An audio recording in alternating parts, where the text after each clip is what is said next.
সম্মানিত এলাকাবাসী, প্রিয় দেশবাসী এবং প্রবাসী যে যেখানে আছেন, আজকে আপনারা অনেকে বলতে পারেন যে ব্যতিক্রমী একটি অনুষ্ঠান।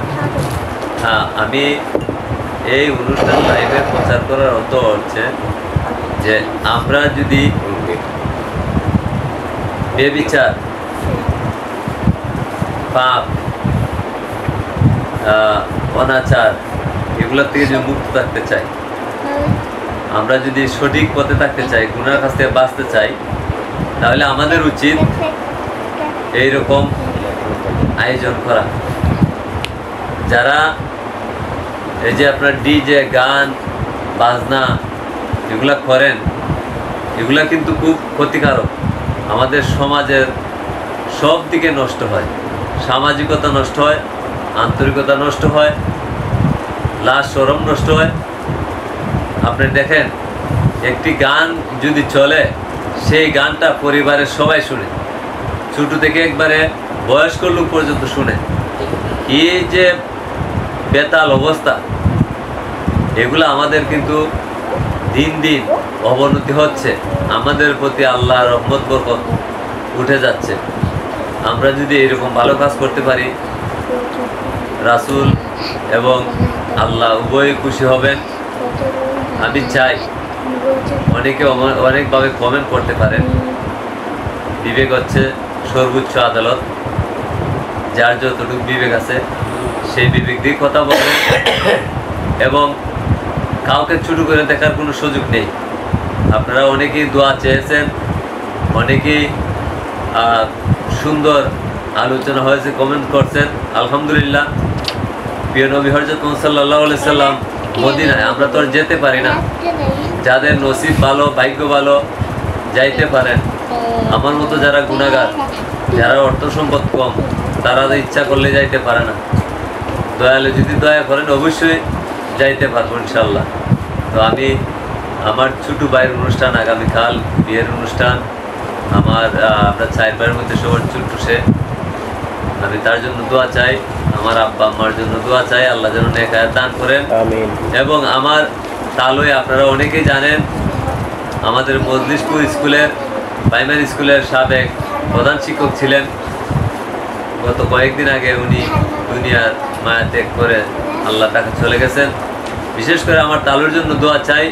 উনি একজন আল্লাহওয়ালা মানুষ ছিলেন এবং আমি যখনই যাইতাম, আমি দেখতাম তালুই শুধু হাতের এই অসুস্থ থাকা অবস্থায় মানে এইরকম পড়তো। তো আমি জিজ্ঞেস করতাম আমার তালুতো ভাইকে যে এইরকম যে হয় কি, তখন উনি বললেন যে সবসময় তো জিকির পড়তেন, সুবহানাল্লাহ সুবহানাল্লাহ সুবহানাল্লাহ, এই যে জিকির পড়তেন, আঙ্গুলের মধ্যে যে এই তসবিটা পাঠ করতেন, এই তসবিটা কিন্তু উনি অসুস্থ থাকা অবস্থায়, ওনার হয়তো মুখের জমান বন্ধ হয়ে গেছিল, কিন্তু কলবের যে জিকির সেটা কিন্তু ইনশাল্লাহ চালু ছিল।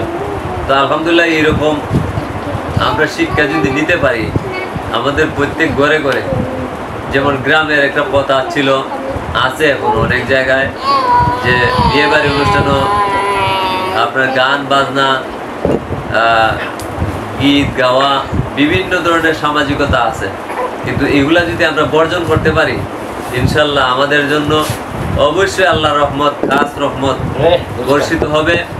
এবং আমরা চাই প্রত্যেকটা এলাকায়, প্রত্যেকটা মহল্লায়, প্রত্যেকটা ঘরে ঘরে যেন আলিম উলামার স্বর্ণাপন্ন হইয়া যাতে আমরা ভালো কাজ করতে পারি। আল্লাহ যেন আমাদেরকে সেই তৌফিক দান করেন।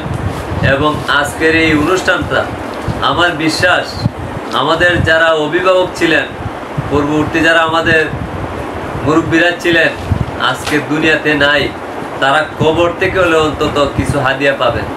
যেমন হুজুর আমার পাশে বসা আছেন, আমরা অনেক সময় ওয়াজে শুনি যে অনেক নেককার সন্তানরা যখন মুর্দার জন্য দোয়া করে, তার বাবা, দাদা, বৈদাদা সবার জন্য যখন দোয়া করে, তখন পার্শ্ববর্তী মুর্দা অপেক্ষামান থাকে যে তুমি তো কত ভাগ্যবান, দুনিয়ায় তো তোমার নেক সন্তান রেখে আসছো, এই জন্য তুমি কবরের থাইকেও তুমি অনেক সওয়াব পাইতেছো, তোমার তো ভাই কি শান্তি, আমার কখন আসবে, আমি তো এখনো প্রহর গুনতেছি। তো পাশের মুর্দা বলে যে ভাই তুমি ধৈর্য ধরো, তোমার হয়তো নেক সন্তান আছে, ওনারা হয়তো তোমার জন্য দোয়া হাদিয়া পাঠাবে, ইনশাল্লাহ পাইবা। অপেক্ষা করতে করতে সে বিরক্ত হয়ে যায়, আফসোস করে সে যে আমি কি আওলাদ রেখে আসলাম দুনিয়াতে, কি সন্তান রেখে আসলাম, যে আমার পাশের জন কত সুন্দর আরামে আছে আর আমার কি একটা অশান্তি। আমি যদি আবার দুনিয়াতে যাওয়ার সুযোগ পাইতাম, আমি এরকম ভালো সন্তান রেখে আসতাম। আফসোস, কিন্তু আমরা তো এরকম সন্তান হইতে পারি নাই। আমরা চাই, বিশেষ করে আমি চাই আমার এলাকার মানুষ, আমার পাড়া প্রতিবেশী, আন্টি আমচার সহ অনেকে আমাকে লাইভে দেখেন, আপনারা অবশ্যই ফলো করবেন।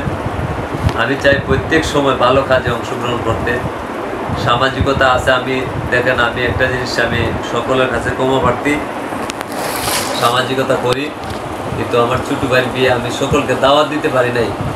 যদি দাওয়াত দিতে হন তো হাজার হাজার মানুষ চলে আসবে। আমার এই সক্ষমতা নেই যে আমি এতগুলা দাওয়াত মেহমান আইনে আমি ওনাদেরকে কষ্ট দিব। আমি চাই না আমার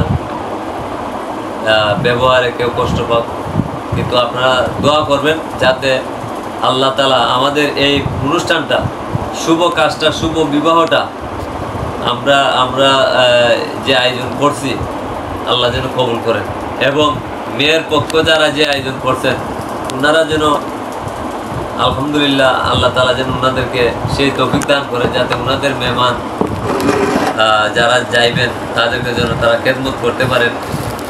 তো সকলের কাছে দোয়া চাই। বিয়ে বাড়িতে এইরকম আয়োজন আপনারা যদি করেন ইনশাল্লাহ অবশ্যই ভালো হবে। আমি একটা উদাহরণ দিচ্ছি, আমাদের কেউন্দা গ্রামে লন্ডনী আমার খুব পরম শ্রদ্ধেয় গিয়াসউদ্দিন লন্ডনী সাহেব বড় ভাই, কিছুদিন আগে ওনার বাড়িতে আকিকার অনুষ্ঠান ছিল। দেখেন, উনি কিন্তু একজন লন্ডনী মানুষ, উনি ইচ্ছা করলে পুরা হবিগঞ্জ জেলা থেকে বড় বড় শিল্পী আনতে পারতেন, কিন্তু উনি আনেন নাই। উনার এত সৎ ইচ্ছা এবং মরণ দিয়ে এত ভয় আল্লাহ এবং আল্লাহ রাসূলকে পাওয়ার জন্য উনি কি করলেন, আকিকা অনুষ্ঠানের আগ মুহূর্তে আপনার আলিম উলামাদেরকে দাওয়াত করে নিয়ে আইসা ওয়াজ মাহফিল, হেদায়েতের যাতে কিভাবে এলাকাবাসী হয় সেই আয়োজন উনি করলেন। তো আলহামদুলিল্লাহ খুব সুন্দর হয়েছে। সেই দিন থেকে আমারও মনে মনে একটা ইচ্ছা ছিল যে আমার যদি কোনো অনুষ্ঠান হয়, আমার বাড়িতে যদি কোনো অনুষ্ঠান হয়, অর্থাৎ আমার পরিবারে, সকলকে তো আমি এইভাবে বললে হয়তো এই লাইনে আনতে পারবো না, কিন্তু চেষ্টা করে যাবো ইনশাল্লাহ। কিন্তু আমার পরিবারের যারা আছেন আমি বিশেষ করে দায়িত্ব নিয়ে বলতে পারি যে এইরকম ভালো কাজে অংশগ্রহণ করবো ইনশাল্লাহ। আমরা খারাপ কাজকে বিরত থাকবো, খারাপ কাজকে আমরা না বলবো, ভালো কাজকে আমরা হ্যাঁ বলবো। তো আল্লাহ যেন আজকের এই আয়োজনকে শুধু লাইভে প্রচার করার জন্য নয়, আল্লাহ তাআলা যেন আমাদেরকে সকলকে বুঝার তৌফিক দান করেন। আমরা এখন দোয়া অংশগ্রহণ করব, হুজুর দোয়া করবেন। বিশেষ করে আমার তালুর জন্য দোয়া চাই। আজকে ঘরটা অন্ধকার লাগে, যার বাবা নাই সে বাবার ব্যথা বুঝে, যার মা নাই সে মায়ের ব্যথা বুঝে। তো সম্মানিত প্রিয় এলাকাবাসী, দেশবাসী এবং প্রবাসী যে যেখানে আছেন, আপনাদের জন্য দোয়া হবে, আপনারা নৈরাশা হবেন না ইনশাল্লাহ। তো আজকে আরেকজন আলেম, আমার ছোট বোনের জামাই, উনিও আছেন, আমার আব্বাও উপস্থিত আছেন এখানে, আমার আরেক বোনের জামাই আছেন, এবং আমার মামা, উনিও খুব ভালো আলেম, অন্তত আমার কাছে খুবই প্রিয়। আমি আরেকজন আলেম দাওয়াত করছিলাম, উনি হয়তো ওনার ব্যস্ততার কারণে আসতে পারেন নাই। তো ইনশাল্লাহ এখনো অপেক্ষায় আছি, যদি আসেন উনিও আয়া আমাদের এই দোয়া মোনাজাতের মধ্যে সামিল হতে পারেন। সকল ইবাদতের মূল হচ্ছে দোয়া। আমরা এখন শেষ পর্যায়ে চলে আসছি, আমরা দোয়া করব, আপনারা পারলে সামিল হবেন, তারপর আপনাদের জন্য দোয়া থাকবে। মদিনাওয়ালা যদি মায়া করেন অবশ্যই ঘুমের ঘরে আমাদেরকে স্বপ্নে দেখাইতে পারেন। আর একটি কথা বলি, আগামী 9 তারিখ পর্যন্ত যে তাকবীর দেওয়া হয় ফরজ নামাজের পরে, 6 তারিখ থেকে শুরু হয়েছে। আল্লাহু আকবার, আল্লাহু আকবার, লা ইলাহা ইল্লাল্লাহ, আল্লাহু আকবার, আল্লাহু আকবার, ওয়ালিল্লাহিল হামদ। মঙ্গলবার আসরের নামাজ পড়া তারপর সমাপ্তি হবে। তো আপনারা যারা যেখান থেকে আমাদেরকে লাইভে ফলো করেন এবং দেখছেন, আপনাদের সকলের জন্য ইনশাল্লাহ দোয়া হবে। আপনারা মোনাজাতে শামিল হবেন। অনেকে বাজে কমেন্টও পড়তে পারেন, কারণ অনেকের বয়স কম, বুঝে না, তাদেরকে মাফ করে দিয়েন আপনারা যারা আমার পেজে আছেন। আমি কিন্তু খুব সরল মানুষ, আমি অনেকেই আমাকে বিক্রিও করে, কিন্তু আমি এগুলাতে কান দিই না। একজন আমাকে না বুঝে আমার ইজ্জত হানি করার চেষ্টা করে, আমি তাওয়াক্কালতু আলাল্লাহ, আমি আল্লাহর উপর ভরসা রাখি। আমি দুনিয়ার কারো কাছে বিচার দিতেও রাজি না, একমাত্র আমার রবের কাছে আমি বিচার দিয়ে রাখলাম। যারা আমাকে নিয়ে আজে বাজে মিথ্যা কথা বলে, লাইভে এসে কথা বলে, আমার মান সম্মান হানি করার জন্য কথা বলে, আমি আল্লাহর কাছে দোয়া চাই, আপনাদের কাছেও দোয়া চাই, আল্লাহ যেন ওইসব লোককে আল্লাহ তাআলা হেদায়েত দান করেন। সবাই বলে আমিন। তো এখন হুজুর দোয়া করবেন ইনশাআল্লাহ। আমার ছোট ভাইয়ের জন্য বিশেষ করে দোয়া চাই, আগামীকাল ছোট ভাইয়ের বিয়ে।